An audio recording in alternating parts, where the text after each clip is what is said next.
اور تم میں سے تیسری بات، تم میں سے جو کوئی میرے بعد زندہ رہا وہ بہت جلد بہت سارے اختلافات دیکھے گا، اور دیکھیں اس سے نکلنے کا رستہ بھی بتا دیا۔ پھر تمہارے اوپر لازم ہے کہ تم میری سنت اور میرے ہدایت یافتہ خلفۂ راشدین کی سنت کو تھامے رکھو۔ نواجز اپنی داڑھوں سے، جب ہم کسی چیز کو دان سے پکڑتے ہیں نا تو آگے سے دو دانتوں پھنسانے کی کوشش کریں، وہ کمزور گرپ ہوتی ہے، جب ہم نواجز میں داڑھوں سے پکڑتے ہیں تو بہت مضبوط گرپ ہوتی ہے۔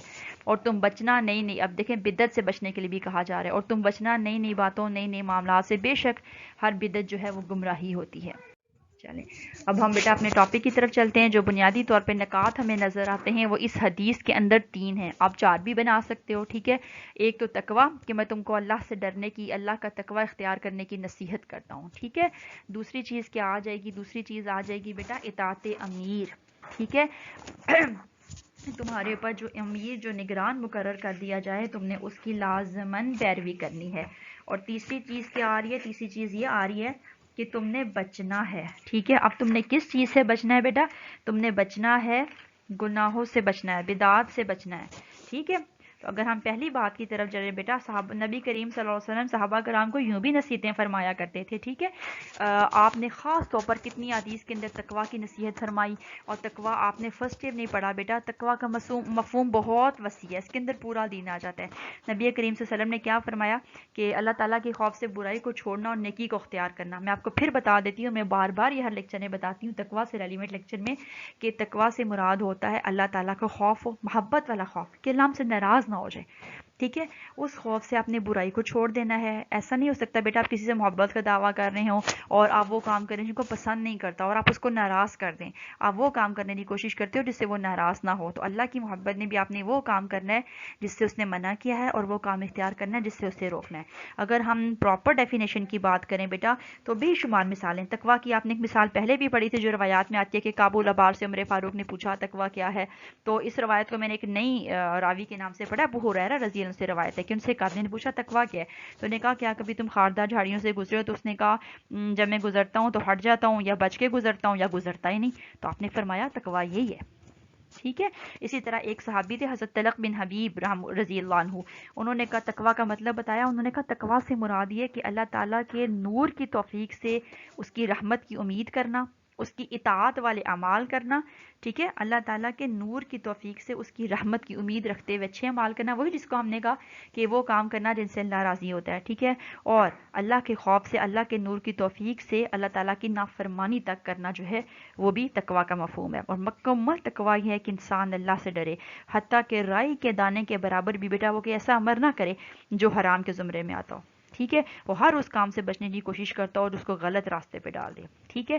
اسی طرح بیٹا ایک اور ہیں تابعی، انہوں نے روایت کی ہے، ان کی کوٹیشنز بھی بڑی زبردست ہوتی ہیں، اگر آپ پڑھیں عبداللہ بن مبارک رضی اللہ عنہ، ان سے روایت ہے کہ ایک شخص اگر 100 چیزوں سے اجتناب کرتے ہے اور ایک چیز سے اجتناب نہیں کرتا تو یہ تقوی نہیں ہے، یعنی اگر اللہ نے 100 باتوں کا حکم دے رکھا ہے وہ 99 پوری کر رہا ہے، ایک نہیں کر رہا تو یہ تقوی نہیں ہوگا۔ تقوی یہ ہے کہ وہ ہر چیز کو پوری کرے، ٹھیک ہے۔ اسی طرح بیٹا ایک آدمی نے عبداللہ بن زبیر رضی اللہ عنہ سے نصیحت لکھوائی، ٹھیک ہے۔ ایک آدمی نے عبداللہ بن زبیر کی طرف نصیحت لکھی، بلکہ ان کو بتایا کہ حمد و صلات کے بعد بے شک اہل تقوی کی کچھ علامات ہوتی ہیں جن سے پہچانے جاتے ہیں۔ تقوی کیا ہوتا ہے؟ ہمیں کیسے پتہ چلے گا کون اللہ سے ڈرتا ہے، اللہ کے خوف سے بچنے کی کوشش کرتا ہے، ناراضگی سے بچنے کی کوشش کرتا ہے؟ تو انہوں نے کہا ایسا شخص مصیبت پہ صبر کرتا ہے، اللہ کی رضا میں راضی ہو جاتا ہے، نعمتوں کا شکر ادا کرتا ہے، اور قرآن کے حکم کی تابعداری کرتا ہے، ٹھیک ہے۔ تو یہ بہت ضروری ہے کہ تقوی کا اصل حاصل کیا جائے، اس کے بغیر تو عبادت نہیں رہتی، ٹھیک ہے۔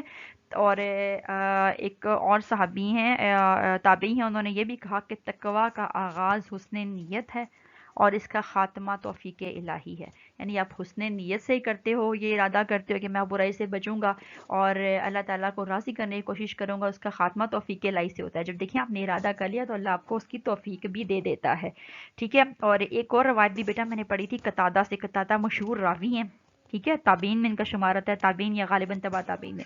اور انہوں نے ایک بار کہا کہ جب اللہ تعالیٰ نے جنت کو پیدا فرمایا نا تو اس سے کہا بات کر، تو اس نے بات کی نا، وہ یہ تھی کہ متقین کے لیے مبارک ہے، یعنی متقین کے لیے ہر گھڑی مبارک ہے، ٹھیک ہے۔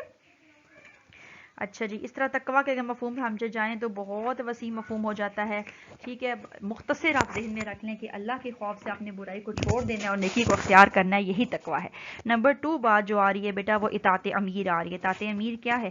قرآن میں بھی آتا ہے نا سورہ نساء میں، بسم اللہ الرحمن الرحیم، یا ایھا الذین آمنوا اطیعوا اللہ و اطیعوا الرسول و اولی الامر منکم.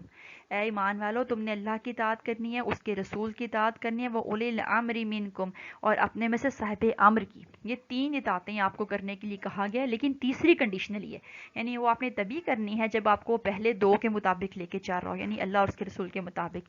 اگر نہیں لے کے چلتا تو اسی آیت میں اگلے حصے میں کیا آتا ہے، فَإِن تَنَازَعْتُمْ فِي شَيْءٍ فَرُدُّوهُ إِلَى اللَّهِ وَرَسُولِهِ. پھر اگر تمہیں کسی جگہ تنازع محسوس ہو، کوئی مسئلہ محسوس ہوتا ہے کہ یہ حکم اللہ اور اس کے رسول سے ٹکرا رہا ہے، تو تم نے کیا کرنا ہے، فَرُدُّوهُ إِلَى اللَّهِ وَرَسُولِهِ. تو معاملے کو اللہ اور اس کے رسول کی طرف لوٹا دو، یعنی وہاں جا کے دیکھو کہ وہ کیا کہتے ہیں، ان کا حکم اس حوالے سے کیا ہے، ٹھیک ہے. لیکن اگر وہ آپ کو اللہ تعالیٰ کے حکم اور رسول صلی اللہ علیہ وسلم کے راستے کے مطابق لے کے جا رہا ہے، تو پھر آپ نے اس سے ذرا بھر بھی سرکشی نہیں کرنی اور اس کی اطاعت سے باہر نہیں ہونا. اور دیکھیں اطاعت کا تصور بہت ضروری ہے. آپ کے اوپر ایک سپرویژن کا، ایک چیک اینڈ بیلنس کا نظام اسلام طے کرتا ہے. مسجد میں نماز بھی ہو رہی ہے تو ایک امام مقرر کرتا ہے، حج ہے تو بھی ایک امام مقرر ہوتا ہے، ٹھیک ہے بیٹا. اور آپ دیکھیں باقی عبادات کے اندر بھی ایک پورا نظام چلتا ہے. اور یہ نا اسلام میں آپ کو کہتی ہوں ان فرد کی بات نہیں کرتا، فرد کی بات کرتا ہے، اس سے بڑھ کے جو بات کرتا ہے وہ اجتماع کی بات کرتا ہے، کلیکٹیو ایشوز کی بات کرتا ہے، کلیکٹیو گائیڈنس کی بات کرتا ہے. تو وہ ایک ایسا معاشرہ تشکیل دینا چاہتا ہے جو نظم و ضبط کے تحت چلے، جس کے اندر ڈسپلن ہو بیٹا. ایسے ہی وہ جانوروں کا ریوڑ نہ ہو، ٹھیک ہے، ہرڈ آف اینیملز نہ ہو، بلکہ وہ کیا ہو، ایک پرسکون معاشرہ ہو، اور وہاں پہ کوئی نہ کوئی سربراہ ہو، گائیڈ کرنے والا ہو، جو ان کو ان کی ذہن سازی اور اخلاقی تعلیمات کے مطابق جو ہے نا ان کو ان میں پرفیکٹ بنا کر معاشرہ قائم کر کے دکھا سکے، ٹھیک ہے. اسی لیے اللہ تعالیٰ نے، نبی صلی اللہ علیہ وسلم نے کیا فرمایا کہ خالق کی نافرمانی میں کسی مخلوق کی اطاعت جائز نہیں ہے. اللہ کو ناراض کر کے آپ کسی کی اطاعت نہیں کر سکتے، ٹھیک ہے. لیکن جہاں پہ ایسا نہیں ہوتا اور آپ کو اللہ کے رسول کے راستے کے مطابق لے کے چل رہا ہے، تو پھر آپ نے اس کو خود بخود فالو کرنا ہے. ہاں جہاں مسئلہ پیدا ہو جائے وہاں پھر دیکھیے کہ شریعت کیا کہتی ہے، پھر آپ اس کی مخالفت میں اٹھ سکتے ہو، ٹھیک ہے. اس کی اصلاح کے لیے کوشش کر سکتے ہو، جو راستے پہ جائز ہیں ان کو اختیار کیا جا سکتا ہے. اسی طرح تیسری چیز دیکھیں بیٹا، اجتناب بدعت ہے کہ آپ نے بدعات سے پرہیز کرنا ہے. اور اس کے لیے پھر آپ کو کیا بتایا، بدعت کیا ہوتی ہے بیٹا، دین میں ثواب کی غرض سے نئی چیزیں شامل کر لینا بدعت کہلاتا ہے. نبی صلی اللہ علیہ وسلم نے ہر بدعت گمراہی ہے، گمراہی دوزخ کی طرف لے کے جاتی ہے، ٹھیک ہے. اس سے اجتناب کرنا ہے، نئی نئی باتیں نہیں نکالنی، بلکہ آپ بدعت کو اس کے مفہوم مخالف سے سمجھیے بیٹا. جس طرح میں آپ کو کہتی ہوں کہ مختلف چیزوں کو ان کے مفہوم مخالف سے سمجھا جاتا ہے، بدعت کے اپوزٹ سنت کا لفظ آتا ہے. تو بیٹا آپ نے اس کو چھوڑ دینا جو بدعت ہے، اور ہر وہ طریقہ اختیار کرنا ہے جس کے اوپر نبی صلی اللہ علیہ وسلم کا طریقہ موجود ہے. اب اس سے نکلنے کا طریقہ بھی دیکھیں، یا نبی صلی اللہ علیہ وسلم بتا رہے ہیں جو بات میں نے آپ کو کہی مفہوم مخالف، کہ تم سنتوں کو اختیار کر لو. تو اس وقت تم نے کرنا کیا ہے، اب تم نے پریشان نہیں ہونا کہ کیسا وقت آئے گا کہ جب بدعت ہوں گی، ٹھیک ہے، اور پھر ہم نے کس کو تھامنا ہے، کس سے گائیڈ لائن لینی ہے. تو نبی صلی اللہ علیہ وسلم نے راستہ بتا دیا، اب تم نے میری اور میرے ہدایت یافتہ خلفاء کی پیروی کرنی ہے، ٹھیک ہے. یہاں تک بیٹا یہ کمپلیٹ ہو گیا. ہم اگلی حدیث کی طرف چلتے ہیں، حدیث نمبر 29، 28 اور 29 آج ہم انشاءاللہ مکمل کریں گے، ٹھیک ہے بیٹا. جی بیٹا، نبی کریم صلی اللہ علیہ وآلہ وسلم نے جو ہے میرے حال یہاں سے یہ سکپ ہو گئی ہے بیٹا، میں اس کو دوبارہ کر دیتی ہوں، ٹھیک ہے. معاذ بن جبل رضی اللہ عنہ سے روایت ہے، قال، انہوں نے کہا، قلت یا رسول اللہ، اے اللہ کے رسول، اخبرنی، مجھے خبر دیجئے، بعمل، ایک ایسے عمل کی، یدخلنی الجنہ، جو مجھے جنت میں داخل کر دے، ویباعدنی عن النار، اور دوزخ سے دور کر دے، ٹھیک ہے. معاذ بن جبل نبی کریم صلی اللہ علیہ وسلم نے، صحابہ کرام نبی صلی اللہ علیہ وسلم کے پاس آتے رہتے تھے، مختلف سوالات کرتے رہتے تھے اپنی اصلاح کے لیے.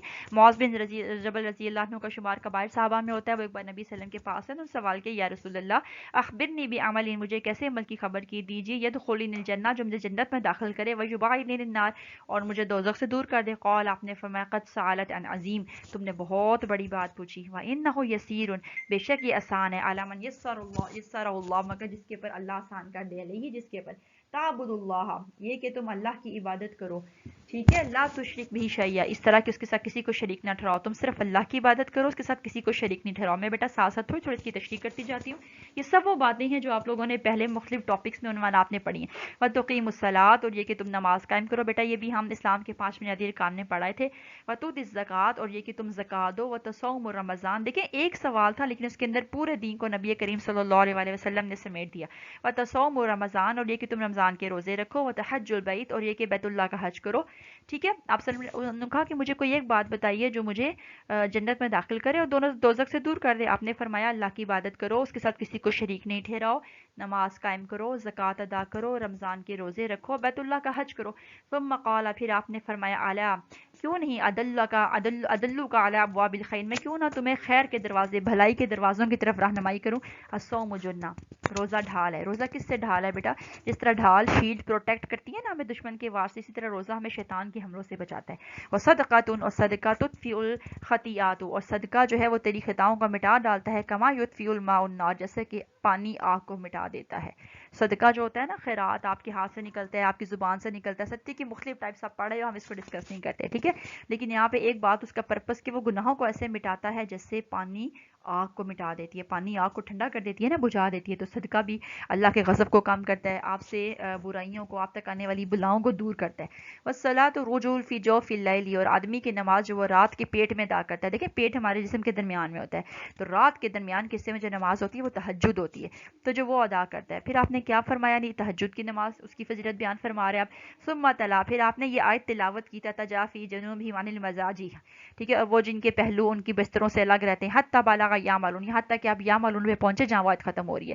ثم قال، پھر آپ نے فرمایا الا اخبرک، کیا میں تجھے خبر نہ دوں، براس الامر وعمودہ وذروۃ صنامہ، کیا میں تجھے خبر نہ دوں دین کے اصل کی، اس کے عمود کی اس کے ستون کی، اور اس کی کوہان کی چوٹی کی. کل تو، میں نے کہا بلا یا رسول اللہ، کیوں نہیں یا رسول اللہ. قال، آپ نے فرمایا راس الامر، راس الامر الاسلام، اسلام کی بنیاد، اس کی چوٹی، وعمود ہو، اور اس کا عمود، اس کا ستون، الصلاۃ، نماز ہے. وذروۃ صنام الجہاد، اس کے کوہان کی چوٹی جہاد ہے. یعنی دیکھیے اس کو جو بلندی پہ لے کے جاتا ہے، ان کی چوٹی کوہان کی ہڈی بلند ہوتی ہے، پرومیننٹ ہوتی ہے، تو جو اس کو بلندیوں پہ لے کے جاتا ہے وہ جہاد ہے.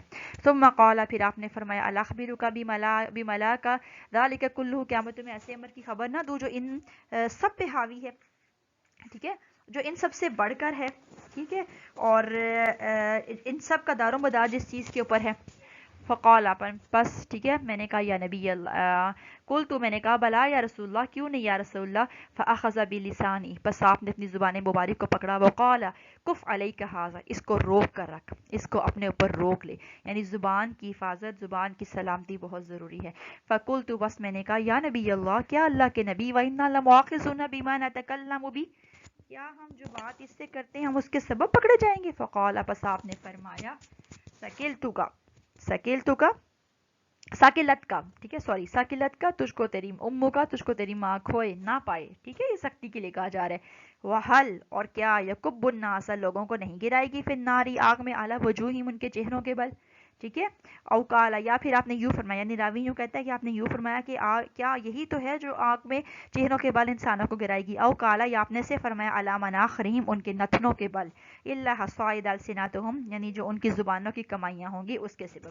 یہ باقی سب چیزیں آپ جانتے ہیں، نماز، روزہ، زکوٰۃ، توحید، جہاد بھی ہم پڑھ چکے ہیں، ٹھیک ہے. حفاظت زبان بھی ویسے ہم کر چکے ہیں. پھر بھی اس کو دیکھ لیتے ہیں کہ آپ صلی اللہ علیہ وسلم نے دیکھیں زبان کی حفاظت کتنی سخت تاکید فرمائی کہ اسی کی بنا پہ تو انسان دوزخ میں گرائے جائیں گے. اسی کے ذریعے انسان غیبت کرتا ہے، اسی سے جھوٹ بولتا ہے، اسی سے الزام تراشی کرتا ہے، اسی سے بہتان لگاتا ہے، اسی سے غلط بات کرتا ہے، اسی سے وہ بات کرتا ہے جو اللہ کو پسند نہیں ہوتی، اسی سے لوگوں کو نقصان پہنچایا. نبی صلی اللہ علیہ وسلم نے فرمایا المسلم من سلم المسلمون من لسانہ ویدہ، مسلمان تو وہ ہے جس کے ہاتھ اور زبان سے دیگر مسلمان محفوظ رہیں. پھر آپ صلی اللہ علیہ وسلم نے کیا فرمایا کہ مسلمان، تم مجھے دو چیزوں کی ضمانت دو، میں تمہیں جنت کی ضمانت دوں گا. اس میں سے ایک یہ بھی تھی بیٹا کہ جو تمہارے دو جبڑوں کے درمیان ہے، یعنی زبان، ٹھیک ہے، اور اس کے ذریعے سے تو انسان جو ہے وہ دوزخ میں گرائے جاتے ہیں، اور اسی کے ذریعے سے تو اس کی نجات ہوتی ہے. اس کا طریقہ یہ ہے کہ اس کو روک کے رکھیں. اس لیے فرمایا نا کہ خاموشی میں نجات ہے. من سمتا نجا، جس نے خاموشی اختیار کی اس نے نجات پا لی، ٹھیک ہے. اسی طرح آتا ہے کہ اگر بولنا جو ہے وہ چاندی ہے تو خاموش رہنا سونا ہے. لہٰذا ضروری ہے کہ زبان کی حفاظت کی جائے. بیٹا آپ نے پہلے بھی پڑھا تھا جب آپ نے لا یعنی امور سے پرہیز کے لیے پڑھا تھا نا، آپ اس لیکچر کو بھی دوبارہ سن سکتے ہو، ٹھیک ہے. لا یعنی امور سے بچنے کے لیے جب آپ کو پڑھایا تھا تو وہاں بھی بتایا تھا کہ اس کے اندر زبان کا بھی غلط استعمال آتا ہے، غیبت، بدگوئی، فحش گوئی، جھوٹ، بہتان، لغویات، فضول قسم کی شاعری، فضول قسم کا لٹریچر، بے مقصد گفتگو جو کرنے کے بعد ضروری نہیں ہے بیٹا کہ وہ کوئی فحش گفتگو ہو، ہر وہ گفتگو بے فائدہ ہو جائے گی، بے مقصد ہو جائے گی، جس کے بعد نہ آپ کو دنیاوی طور پہ کوئی فائدہ پہنچتا ہے اور نہ ہی اخروی طور پہ کوئی فائدہ پہنچتا ہے. ٹھیک ہے بیٹا، تو آج ہم نے یہ حدیث نمبر 28 اور 29 کی ہے، اس کو پڑھ لیجیے گا اور مجھے اس کی ریکارڈنگ ضرور بھیجیے گا تاکہ میں آپ کی اٹینڈنس مارک کر سکوں. ٹھیک ہے بیٹا، جزاک اللہ. اللہ حافظ. السلام علیکم. کمائی ہوگی اس سبب یہ ایسے کریں گے. ٹھیک ہے بیٹا، یہ آپ کو سمجھ آ گیا. ٹھیک ہے، چند بنیادی باتوں کا یہاں پر ذکر ہے، اور وہ کیا ہیں بیٹا کہ اسلامی تعلیمات کا خلاصہ ہے. انہوں نے معاذ بن جبل نے آ کے ایک بات نبی صلی اللہ علیہ وسلم سے پوچھی. ٹھیک ہے،